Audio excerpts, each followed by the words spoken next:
1968 was an interesting year. Do you remember where you were and what you were doing 45 years ago today? I was a sophomore in high school in a small town in West Virginia and just beginning to figure out who I really was. At that same time, though, Lyndon Johnson was president, Hubert Humphrey was vice president. Unemployment was 3.8%. Life expectancy was 70.2 years. The family median income was $7,743 a year. 9/11, the emergency number, had just been instituted in the first 600 cities. In the Heat of the Night was the best picture. Up, Up and Away was the best song.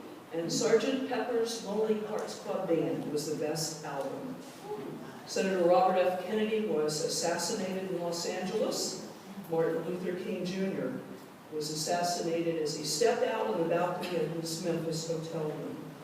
Boeing introduces its brand new plane, the 747.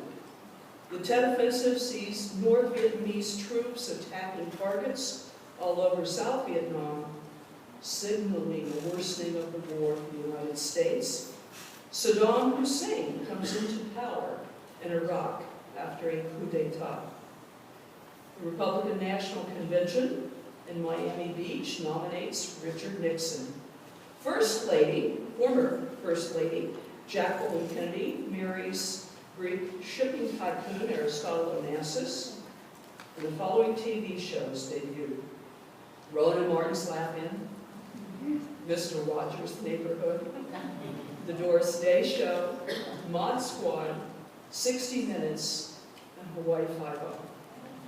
But in 1968, on this day, in a modest home in Huntington Park, California, a then very young man named Troy Perry had the boldness to invite as many of his friends as he could, and was kind of surprised because at that time, really no one in his community wanted to talk much about God. But gathered 12 of them and began what has become known as the Metropolitan Community Churches. And today, as we celebrate, I have invited a few very representatives from this congregation to share with you their thoughts on why we still need MCC and or what MCC means to me. And I'm going to ask them to all come up. First will be Doug Berry, Pat Boyd, Deacon Dave Flynn, and Linda Brenner Beckstead. Now, we're supposed to have a microphone somewhere here, and Linda has it. Praise God. All right, we're good then. Take it away, Doug. Well, when Reverend Sherry asked me to put together some comments on what the church meant to me, I specifically focused in really on this church, but I have a few comments about MCC as a whole as well. Before I moved to Venice, I was living in Sarasota for 23 years, and I really didn't have a lot of spiritual life. I attended First Baptist and even went to MCC a few times, and I wasn't really working on my spiritual life. But when my father passed away and I moved to Venice, my mother and I decided to buy a house because she couldn't live alone any longer. We tried 2 Baptist churches in the Venice area, and we were trying to find a home church. One of the churches, actually, Taylor Road Baptist Church, had signs in the grass that said, "Don't support gay marriage." And that made my mother very uncomfortable when we pulled in the driveway and saw that. But that, until 2 Suncoast churchgoers gained our run off at Publix. Now this is David and Johnny, you all know. They invited me to church at Suncoast. I was the cashier at Publix, and they invited me to Suncoast.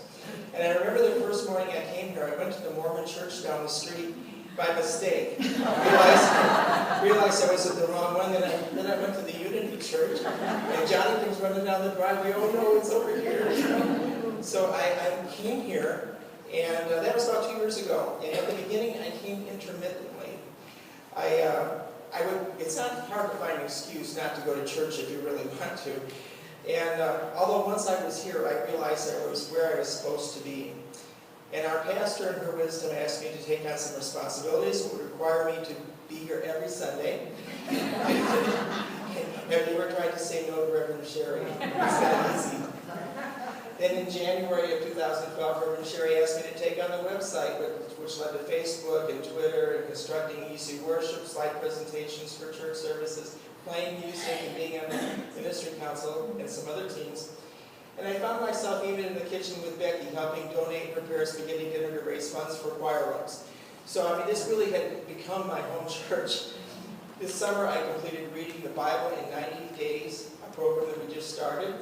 And now I will be working with Janine to alleviate some of her responsibilities in handling clippings and clips in the bulletin. So I give the announcements every Sunday, and I think the only Sunday I ever missed was Super Bowl Sunday, and that was not because I watched the game. It was because I had to work. At Suncoast, my mother and I felt loved. We felt like people cared. We felt fellowship not like we found in any other church. At Suncoast, I learned about forgiveness. I remember how much it meant when Deacon Charlene beat me to the hospital to pray with my mother before surgery. And then she visited and prayed with her in the rehabilitation center and took her biscottis. That meant a lot to me. I've learned about extended family at Suncoast. People have welcomed my mother socially and spiritually. This is a comfort for a son caring for a mother in her elderly years. When Jean Valen says to me that we have an issue and we need a solution, I love taking on the task. I love to become a part of supporting this church. I care about the services, programs, music, fundraisers, and the future of Suncoast Cathedral.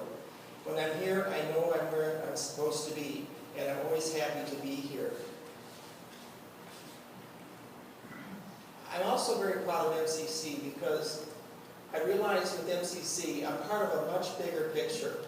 When our president went through his inauguration, and the moderator from MCC was asked to become a part of the worship service at the National Cathedral, I realized that people just like me, people part of my church, people, one of 300 churches in the denomination, were getting national, international recognition that we exist, that we're here.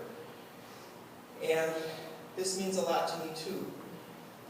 I realize I have a responsibility in supporting the denomination as well as the church, but I'm just so glad in this small town of Venice that I found as my home for the rest of my life, and I'm so comfortable in Venice that I have this little church that I never dreamed when I moved here I would become a part of and so involved with, but it is a big part of my life and I'm very happy about it.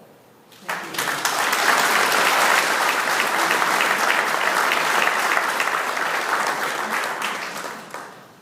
Okay, well, when Reverend Sherry a couple of weeks ago asked me to be a part of this panel and to try to answer the question, what does MCC mean to me? Well, the first thing that went through my mind was who I was and what I was and how I was before MCC, and I shook my head and said, no, no, no, don't go there. No, not good. So, what I want to talk about, there are a couple of things more general than specific. I could talk about how impressed I am with the history of MCC, and I was even more impressed when I had the opportunity to go to conference in Chicago. You know, how 45 years ago, about a dozen people met in the living room, okay, and now it's thousands in 40 countries, all over the world. Because one broken man became convinced he was loved by God, the same God who created him. And this broken man knew there had to be many, many more people with those same feelings. So on October 6, 1968, when I was pregnant with my second child, he planted a seed. Now, I could also talk about how MCC gave us a family of choice, a family that embraces our differences, understands who we are, where we've been. Some who were churched, some were non-church, but hauntingly knew there had to be more. Through MCC and Suncoast and Reverend Sherry teaching us through the Bible, we have been given the tools and the authority to love ourselves for who we are. And that was probably the hardest thing to do. And to know that God loves us more than we can imagine. He loves us for who we are. He created us. That was big for me. Because I had had kind of given up on that for many, many years. Now, I could also talk about how MCC literally ignited my spirituality. Growing up Catholic, I walked away from it 50 years ago. So it reignited my spirituality.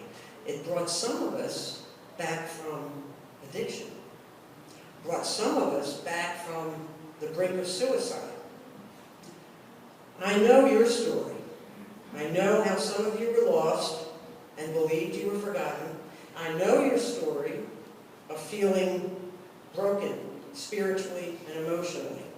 I know your story of feeling very uncomfortable in other churches because of who you are. But that's who we were before MCC and Suncoast Cathedral. Now, I could also talk about how MCC shows us the path to be a believer. To believe that God will never abandon us. To believe that God will walk beside us through the difficult times. And to believe that God will joyfully sing with us when we celebrate the good times. Why? Because 45 years ago a seed was planted. That's why. That seed grew. And for me, personally, MCC represents a magnificent tree. The root is the heart. The trunk is the strength that holds up the many branches of MCC churches all over the world. The thousands of leaves are you and me and all who belong to MCC. We are many shapes and sizes and colors, and we make up the magnificent canopy, the protection for the broken, the lost, and the forgotten. MCC to me is the tree of hope and spirituality, just as God intended. MCC is the tree of life that was planted 45 years ago by Troy Perry with God as his guide. Now let's not also forget that MCC is on the front lines, as Liz spoke about earlier, and so did Linda. They're on the front lines with many other organizations trying to bring about equality, and justice for the LGBT community. All over the globe, not just here in Venice, not just here in Florida, but all over the world. The question that I have, and I've been asked, is as other Bible-driven, faith-based, Christ-centered churches begin to accept the LGBT community into their congregations, will we still need MCC? Absolutely. You bet we do.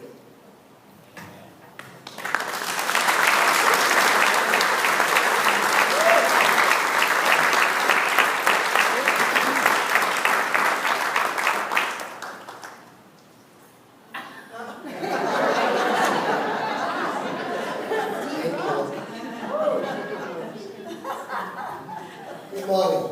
Good morning. When I was asked by Brother Sherry to do this, I had many thoughts. I actually began with MCC about 30 years ago. We were summer birds because we both taught, so we came down here in the summer. And I first went to Trinity when it was in a garage. And when Lockwood Bridge Road was dirt. And I must say that we've truly found our home there. But in the Northeast at the present time, at that time, there were no MCC churches. The closest one for us in Portland, Maine was Boston MCC. So we didn't really have a chance to do that sort of thing. But when we began coming down summer after summer, before we moved here, we began to attend Trinity. And we both felt wonderfully welcome. Here was a place where we could both go as a couple, be welcomed, welcome to stand, hand in hand, to receive communion together. And nobody was looking at us because everybody else was doing the same thing. And that's one of the strengths. We can talk about the history. We've talked about the history of MCC. I surely know the history of this church here in Venice, having been in the very first meeting at the Days Inn. I had a lot of other things to talk about, but what I really would like to talk about, I think, as I was sitting in the audience and heard the other people, Pat, Tom, and Don Tom, was this church here and my spiritual walk in it. Now, from the inception, I knew all the challenges we faced here. Some of them were really daunting and difficult. And at the time, being rather young in faith, what I really saw over the years was the tremendous workings of God in this place. And talking about the MCC tree and its roots, our tree of life over there. On it, the leaves of memory of saints, wonderful LGBT people who were here at the time and worked and prayed, laughed and cried and got us through everything so that we stand here today in this beautiful, beautiful sanctuary. The relevance of MCC, it will always be relevant. Yes, I know we applaud the great changes that have come. I applaud the fact that we now have mainline churches who are gay affirming.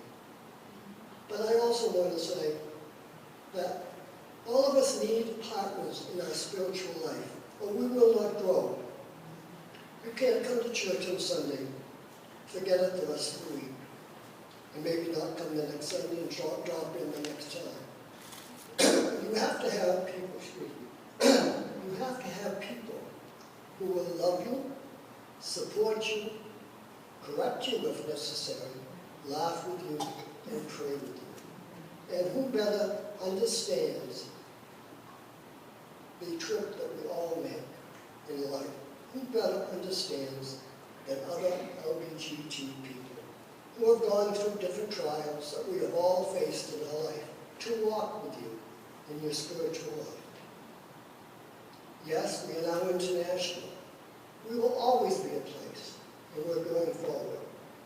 MCC has always been in the forefront of working for social equality and justice for LGBT people. And we will continue to do so. But for me, my heart is here with the people of this congregation, and I intend to be here until I go on to grow. Thank you, all of you.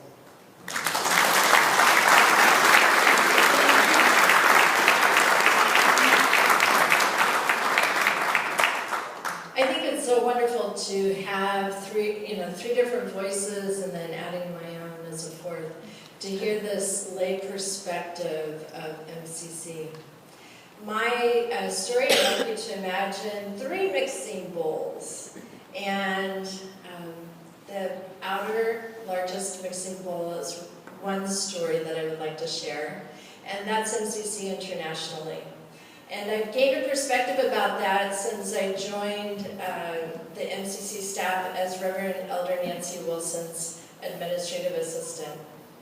And although I knew already that MCC had an international presence, I'm reminded daily through my contact with people internationally about how important we are to so many people.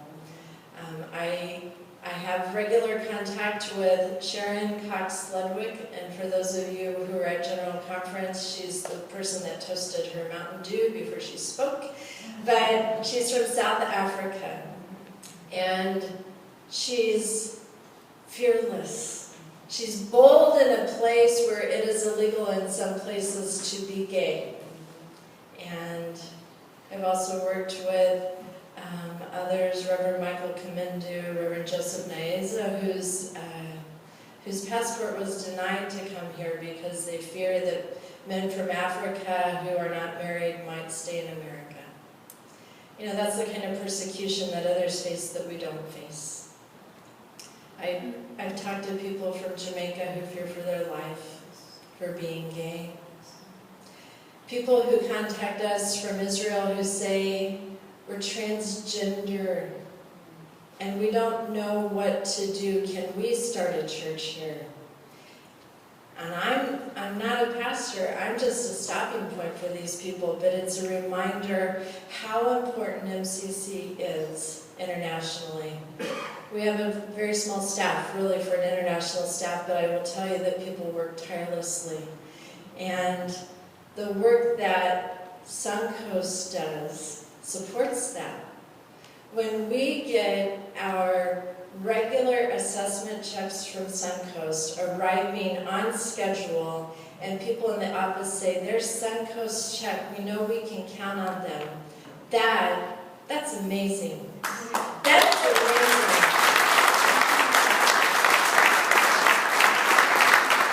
And I'm so proud of that because your money helps an international movement. Your money, I know that people want their money to sometimes stay local, but we're in a pretty good place locally in terms of we're not going to be murdered for being gay. We're okay. And so let's continue to help with the international movement. The Center Bowl, the Intermixing Bowl, is a ministry that Susie and I do, Brenner Bexton Ministries. And we travel to a lot of churches nationally, and I can tell you MCC is a potpourri of how to celebrate church. And so we walk in and we never really know quite what to expect when we see musical instruments. We think, okay, there's a praise band. Sometimes we walk in and it's pipe organs. Sometimes people robe and sometimes the pastor's in jeans. But I can tell you, the common element is communion. And since some of us might be more than 45 years old, you probably started in a different religion. So you have different childhood experiences of communion. And so we come to MCC celebrating communion that's open, in which everyone can celebrate. You can celebrate alone with the family of choice, with your blood family. You can celebrate in your seat. You can celebrate every Sunday, or if you don't celebrate at all, no one judges you. You can get a blessing. But we know every time we go to an MCC, God's table's been prepared, and we can celebrate communion. I was at a governing board meeting recently, and a national consultant said, MCC, this is one of the best things that you have. Because churches don't know what to do with communion if somebody walks in the door who's not the same, rubber-stamped religion. And you all just let everybody come to that table because that's not our table, right? That's Christ's table. The innermost mixing bowl is myself. And I come to MCC looking for a place to worship where I can be authentic, where I can have a wife who I love and who I will always claim. I look for a place to worship where my family supports me. And I look for a place to worship where everybody is welcome. And so 45 years ago, Troy Perry imagined an MCC that would always be LGBT. But in 2013, we are in an MCC that is inclusive of everybody. We are in an MCC that is inclusive of people who are not LGBT. They might be Q, they might be straight, they might be intersex, but there are all kinds of people coming to MCC because we have to continue growing ourselves. And that makes MCC a church alive. The one thing that probably will always be difficult for me is that in Omaha, MCC was a childless church. And so Justin grew up without any other kids. I have to tell you, I was applauding to see so many children here. And I believe that our grandbaby will be coming more often. And so Suncoast Cathedral, I just celebrate the fact that we have children in this church, and I look for more and more young people to continue to join us. I just ask that God continues to anoint Reverend Dr. Sherry Kennedy, and that God continues to bless MCC. Amen.